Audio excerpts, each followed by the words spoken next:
Hello students, welcome back to our YouTube channel Motion Education Deccan Pune. मैं यहाँ पे आज इस वीडियो में आपके लिए लेके आई हूँ 12th स्टैंडर्ड का inorganic chapter that is group 16, 17 and 18 के PYQs. So let's begin with the chapter. Will start the PYQs. Okay, तो यहाँ पे क्वेश्चन नंबर 23 से मैंने पीवाईक्यूज स्टार्ट किए हैं। इसके पहले अगर जो पीवाईक्यूज है अगर आप लोग को वो सॉल्व करने हैं तो मैंने 11th स्टैंडर्ड के प्लेलिस्ट में ये सारे पीवाईक्यूज सॉल्व करवाए हैं। From question 1 to question number 22 आपको वहां पे मिलेंगे। तो प्लीज आप लोग इस वीडियो के बाद वो प्लेलिस्ट प्ले करके देख सकते हो। क्लियर? चलो, let's begin with the question 23। Which among the following statements about dioxygen is not correct? आपको डाई ऑक्सीजन के बारे में कौन सी गलत स्टेटमेंट है ये पता लगानी है। तो क्वेश्चन नंबर 23 सॉल्व करते हैं हम लोग। क्या क्या चीज दिया हुआ है देखते हैं। डाई ऑक्सीजन मतलब O2, oxygen gas, it is a elemental form of oxygen. Clear? Oxygen does not exist in terms of O के फॉर्म में नहीं होता है, that is in O2। Clear? चलो, next is which among the following statements is not correct. तो पहला हम लोग देखते हैं, it is colourless and odourless. Yes, absolutely O2 is colourless and odourless gas. Clear? तो ये स्टेटमेंट तो O2 के बारे में करेक्ट है, ये इनकरेक्ट नहीं है। Next, it liquefies at 55 kelvin. ठीक है, चलो अगर आप लोग को इस सेंटेंस के बारे में कुछ नहीं समझ में आ रहा तो विल स्किप दिस सेंटेंस और will move to the next sentence. Molecular oxygen exhibits paramagnetism. Yes, इसके पास अनपेयर्ड इलेक्ट्रॉन्स प्रेजेंट होते हैं O2 में। आपने ये चीज अनपेयर्ड होता है या नहीं होता है, आपने ये केमिकल बॉन्डिंग चैप्टर में पढ़ा है जब आप लोग ने इसकी वैलेंस बॉन्ड थियरी में आप लोग ने बॉन्ड ऑर्डर्स निकाले हैं। क्लियर? तो वहां से आप कनेक्ट कर सकते हो कि इसमें पैरामैग्नेटिज्म शो करता है, number of unpaired electrons are present in O2 molecule. Clear? It has 3 stable isotopes. Yes, it has 3 stable isotopes. Oxygen के 3 stable isotopes होते हैं। क्लियर? तो इसका मतलब कि अगर ये तीन चीज करेक्ट है तो इसका मतलब कि ये जो हमारे पास है 55 केल्विन वाला, दिस इज रॉन्ग। इसमें हमें इंफॉर्मेशन दी है कि ये 55 केल्विन पे क्या होता है, it liquefies at 55 kelvin. No, it is incorrect question, incorrect sentence. यहाँ पे एग्जैक्टली जो आंसर होना चाहिए that is it liquefies at 90 kelvin.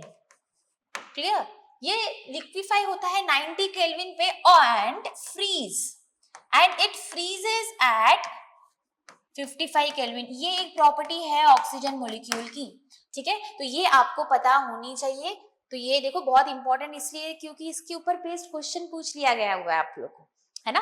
तो question is been asked on this topic कि कब लिक्विफाई होता है, कब फ्रीज होता है O2 molecule. Clear?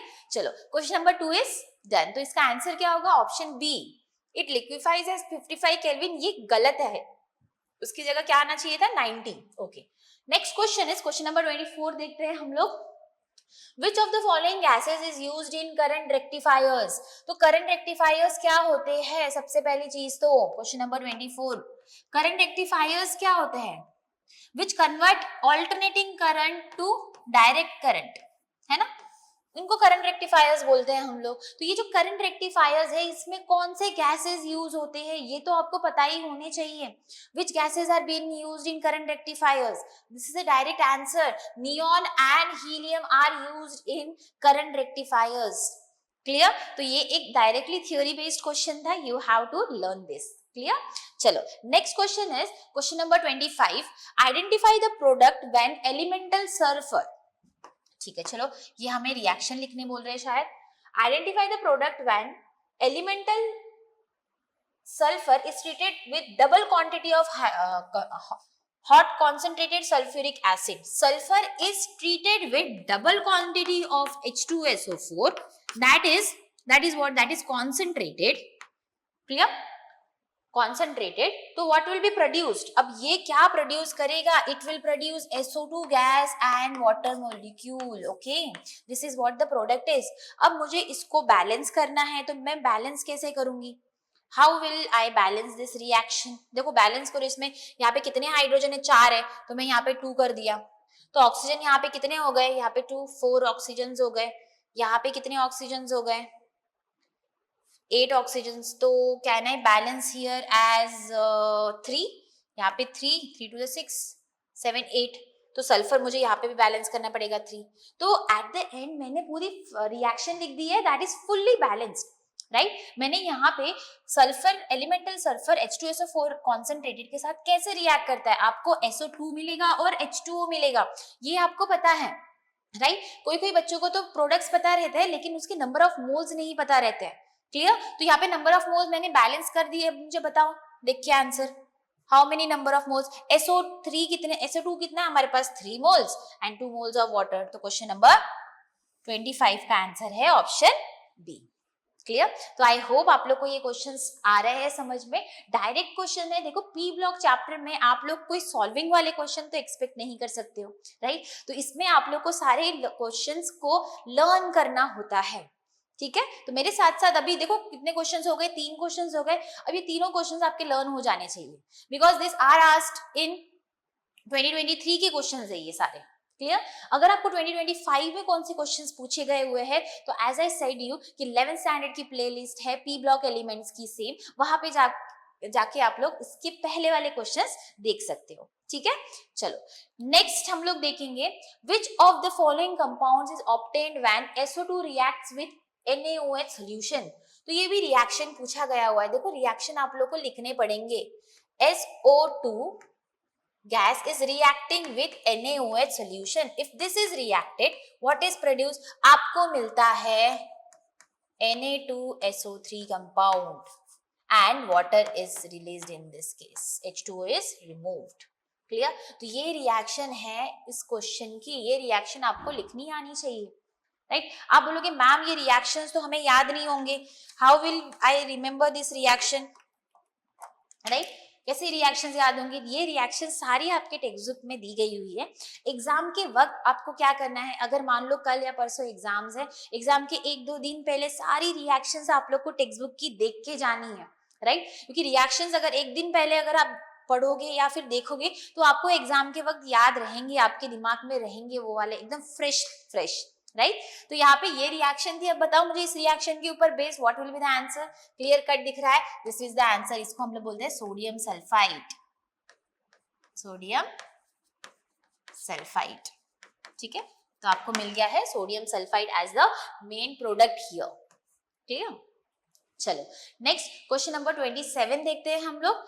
What is the number of allotropic forms exhibited by oxygen and selenium respectively, ठीक है। अब देखो ऑक्सीजन के तो कितने आइसोटोप्स होते हैं, 27, ठीक है। तो अभी पूछा गया हुआ है कि एलोट्रोप्स किसके कितने होते हैं। देखो ऑक्सीजन के देयर आर 2 आइसोटोप्स, हम लोग वो एक चीज रिलाई कर सकते हैं। सेकेंड पूछा है सेलेनियम के, तो सेलेनियम के भी there are 2 isotopes which are been present, okay. तो सेलेनियम के जो आइसोटोप्स रहते हैं that is nothing but they are present as red and grey, clear. तो जो रेड होता है that is metallic and the one which is present in grey is known as non metallic. तो यहाँ पे ऑक्सीजन के कितने आइसोटोप्स होते हैं, O2 हो गया, O3 हो गया, राइट। तो 2 तो प्रेजेंट है ही ऑक्सीजन के, और सल्फर नहीं, सेलेनियम के जो बोले हैं एक होता है रेड कलर और एक होता है ग्रे कलर का। तो रेड वन इज मेटालिक, ये एक्स्ट्रा इंफॉर्मेशन पता होनी चाहिए आप लोग को, and next one is non metallic. मतलब कि ओवरऑल अगर देखेंगे तो इसका ऑप्शन कौन सा करेक्ट हो सकता है, option number D is correct. Why, यहाँ पे भी 2 है, यहाँ पे भी 2 है। Red and grey are the isotopes of selenium and oxygen के O2 और ozone is the isotopes of oxygen, clear. चलो next question number 28, identify the colour of iodine gas. अब बताओ आयोडीन गैस, आपने ये जो एक्सपेरिमेंट है लैब में भी आपके किए होंगे, जहां पे आप लोग को I2 गैस का कलर भी आपने देखा होगा। What is the colour of I2 gas, directly that's आंख बंद करके वॉयलेट पे टिक करके आना है ना।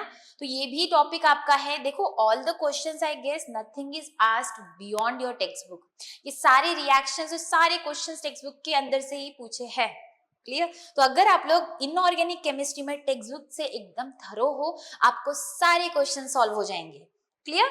चलो next question is 29, which from the following statement is not correct. अभी नॉट करेक्ट पूछा गया हुआ है, ठीक है. Helium has the lowest point of any unknown substance. Yes, it is correct statement. Helium का सबसे लोएस्ट पॉइंट होता है with any unknown substances. That is correct. Second, argon is the least abundant noble gas in atmosphere. चलो, अगर आपको नहीं पता है कौन लीस्ट अबंडेंस है तो इसको थोड़ा सा साइड में रखते हैं इस सेंटेंस को. Next one is neon has the highest electron gain enthalpy amongst all the noble gases. Exactly, yes, this is a correct statement. Noble gases जो रहते हैं उनके पास last orbital is completely filled, right. अगर वो completely filled है तो उनकी electron gain enthalpy automatically plus होती है, पॉजिटिव होती है. तो नियॉन की सबसे ज्यादा होती है compare to all the noble gases present in the table.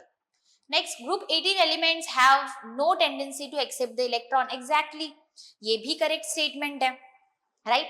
देखो, कभी कभी हमें क्या करना होता है, एलिमिनेट करने होते हैं ऑप्शंस, राइट. एलिमिनेट का मतलब क्या होता है कि मान लो अगर आपको एग्जैक्ट आंसर नहीं पता है तो अगर इसमें पूछा है नॉट करेक्ट पूछे है तो आप करेक्ट वाले पहले देख लो.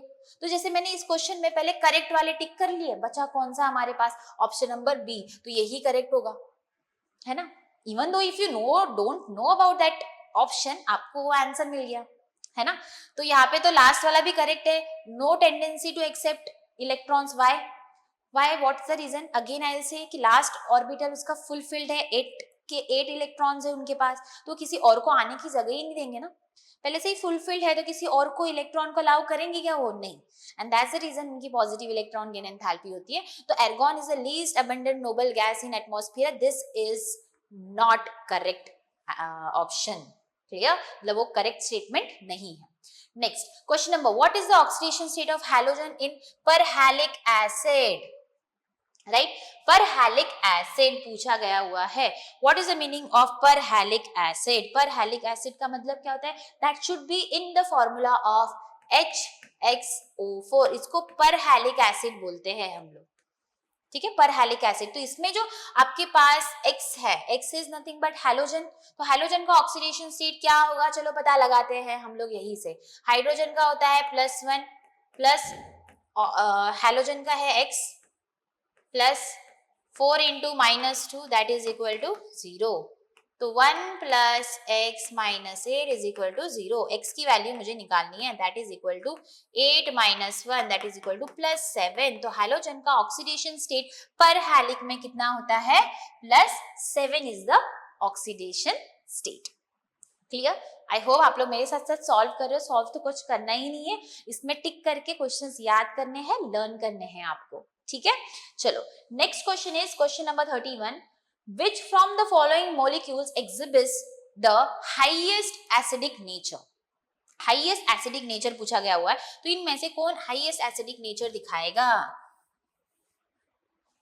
Tell me the answer. चलो खुद से ट्राई करो ये वाला क्वेश्चन. एसिडिक नेचर, तो जैसे अगर हम लोग देखते हैं ये सारे के सारे हाइड्राइड्स हैं, राइट. तो acidic nature increases down the group. तो यहाँ पे अगर मैं बात कर रही हूँ, यहाँ पे सारे के सारे ग्रुप 16 के हैं. Oxygen, sulphur, selenium, tellurium and polonium. Acidic nature increases down the group. तो अब बताओ कि सबसे ज्यादा एसिडिक हाइड्राइड किसका बनेगा? पोलोनियम का तो बन नहीं सकता.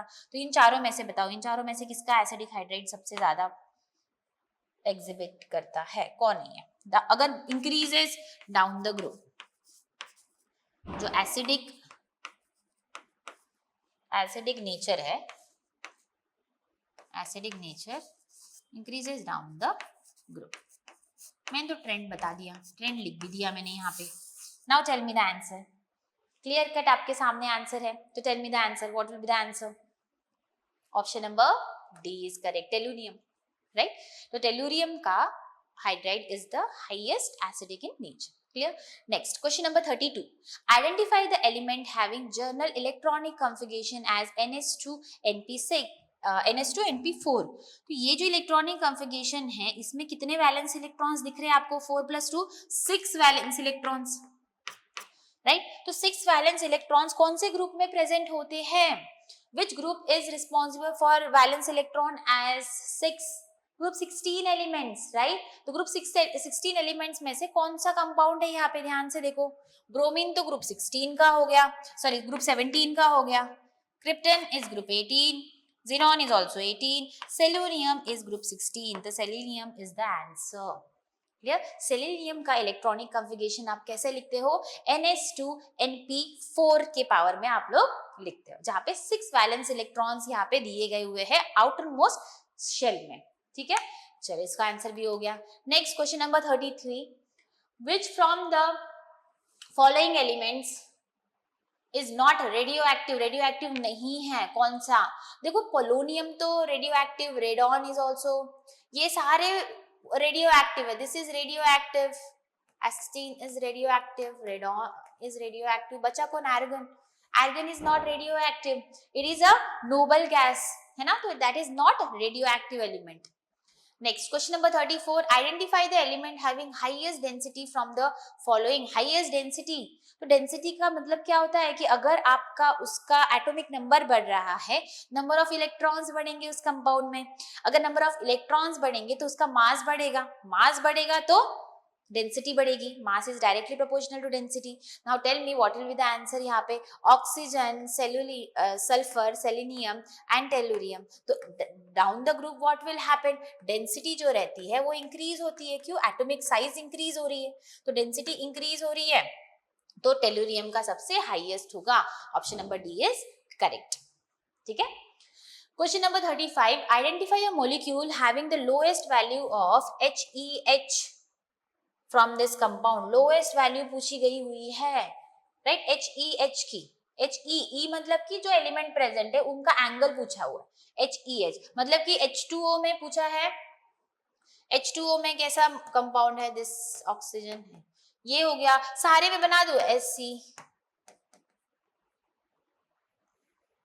H2, H2. ठीक है, दूसरा हमारे पास हो गया. इनके सबके स्ट्रक्चर्स बना देते हैं हम लोग.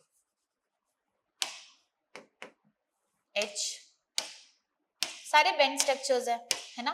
तो इसमें दूसरा है टेरुलियम का H, फिर उसके बाद सल्फर का H. अगर ज्यादा आप देखोगे तो who is having the highest size, who is having the highest mass, उसकी वजह से क्या होगा? एंगल डिस्ट्रेन हो जाएगा, एंगल डिस्टॉर्ट हो जाएगा, कम हो जाएगा, कंप्रेस हो जाएगा. तो किसकी वजह से? अगर लाइटर एलिमेंट है तो एंगल बड़ा होगा, राइट? अगर बहुत ज्यादा हैवी कंपाउंड प्रेजेंट है तो एंगल विल बी डिक्रीजिंग. तो लोएस्ट वैल्यू पूछी गई हुई है, तो लोएस्ट वैल्यू टेलुरियम के वजह से what will be considered? H. तो मतलब कि TeH की वैल्यू सबसे कम होगी. ठीक है, कंपैरेटिवली कम होती है, मतलब ज्यादा डिफरेंस नहीं होता है. बट अगर हमको इन चारों से पूछा जाएगा, चारों के हाइड्राइड से पूछा जाएगा, तो C1 is the correct option. ठीक है. Next question number 36. Which among the following characteristics of interhalogen compounds is not true? नहीं, इट्स नॉट ट्रू पूछा है. ठीक है. First, this have even number of total atoms. ये करेक्ट होता है. कभी भी याद रखो, इंटरहैलोजन कंपाउंड्स जो रहते हैं they are having total number, even number of total atoms. Clear? ये उनकी प्रॉपर्टी होती है. You have to learn it. Next, in interhalogen compound X dash type of interhalogen compounds, number of X atoms is always odd. Yes, number of X atoms is always odd. अगर वो odd होंगे उसको odd plus X करोगे तो ही तो even आएगा ना पूरा. क्लियर? तो ये भी हमारे पास करेक्ट है. Next, they are paramagnetic. चलो अगर आपको नहीं पता है कि वो पैरामैग्नेटिक है या डायामैग्नेटिक है तो ये क्वेश्चन, ये सेंटेंस को थोड़ा सा पॉज कर दो. Next, you can see question option D.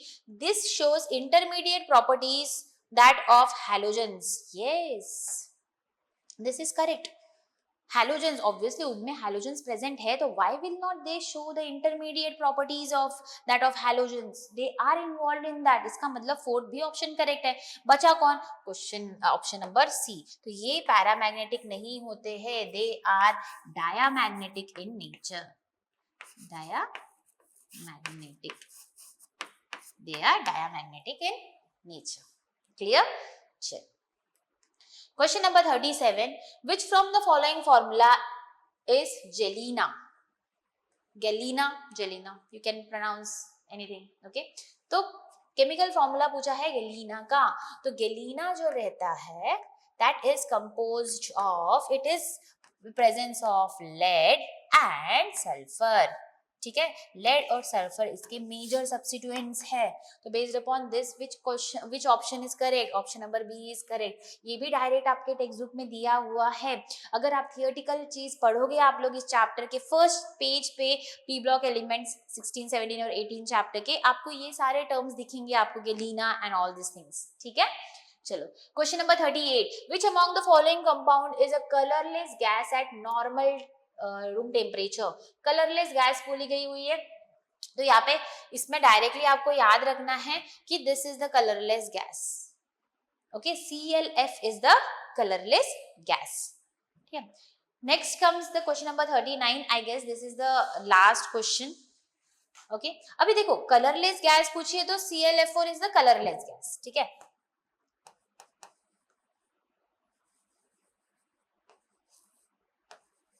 Colourless gas. अब बाकी भी हमारे पास कंपाउंड्स है, उनके क्या क्या कलर्स रहते हैं, वी विल सी. राइट, पहला दिया हुआ है हम लोग को, that is BF3. It is having a pale brown colour gas. It is having a pale brown gas, pale brown colour gas. IBR जो रहता है, IBR is having nothing but it is a black solid. It is a black solid colour.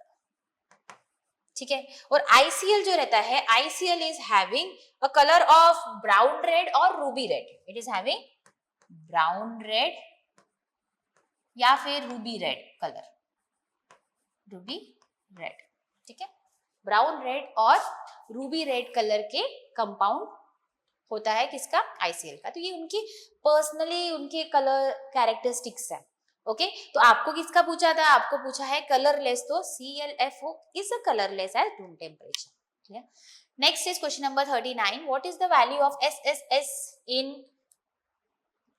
Purkard S8 rhombic sulphur? ठीक है, तो S8 का अगर structure में बना रही हूँ, S8 question 39. I guess this is the last question. S8 का स्ट्रक्चर इन रोम्बिक फॉर्म, कितने सल्फर है, 8 सल्फर है. राइट, तो 8 सल्फर कैसे बनाने हैं मुझे, 1 2, just 1 minute, let me draw the structure first, फिर हम लोग उसमें I will explain you the rhombic form में है. थोड़ा सा आप लोग स्ट्रक्चर देख लेना. 1 2 3 4 5 6 7 1 2 3 4 5 6. ओके, थोड़ा सा गड़बड़ हो गया स्ट्रक्चर में, वेट जस्ट 1 मिनट.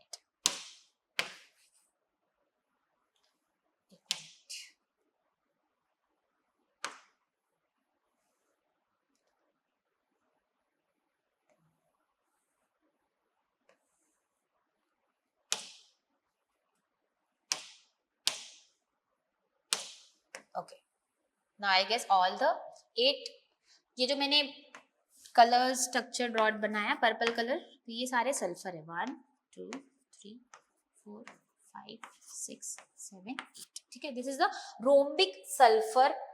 आपको बोला है SSS का एंगल, मतलब कि SSS के एंगल क्या होगा, दिस वन, ये पूछा गया हुआ है आप लोग को. ठीक है, तो ये जो स्ट्रक्चर है, ये स्ट्रक्चर भी again I will be saying कि ये स्ट्रक्चर कहीं और दूसरी जगह से नहीं आया, टेक्स्ट बुक का ही एक स्ट्रक्चर है, आपके टेक्स्ट बुक में दिया गया हुआ है, इसके एंगल्स भी दिए गए हुए. ठीक है, जो नियरली एंगल होता है दैट इज 107 टू 110 तक का कोई तो एक एंगल होता है. तो यहाँ पे आप लोग को ऑप्शन दिया है, option number 1 that is 107, that is correct. ठीक है, तो ये रोम्बिक सल्फर में what is the angle of SSS, यहाँ पे हमारे पास 107 डिग्री होता है. क्लियर. तो with this I guess we complete the major questions of P block elements group 16, 17, 18 से किस टाइप के क्वेश्चंस आते हैं आपने भी मेरे साथ साथ यहाँ पे वीडियो में देखा है. Right, as I told you कि इसके सामने के क्वेश्चंस, क्वेश्चन नंबर 1 to 22 जो भी है वो आप 11th स्टैंडर्ड के प्लेलिस्ट में जाके देख सकते हो. ठीक है, सो नेक्स्ट वीडियो में I will be back with the next chapter, one more new chapter, right? So please stay tuned with this playlist, and yes, follow us for more and have a nice day. Thank you.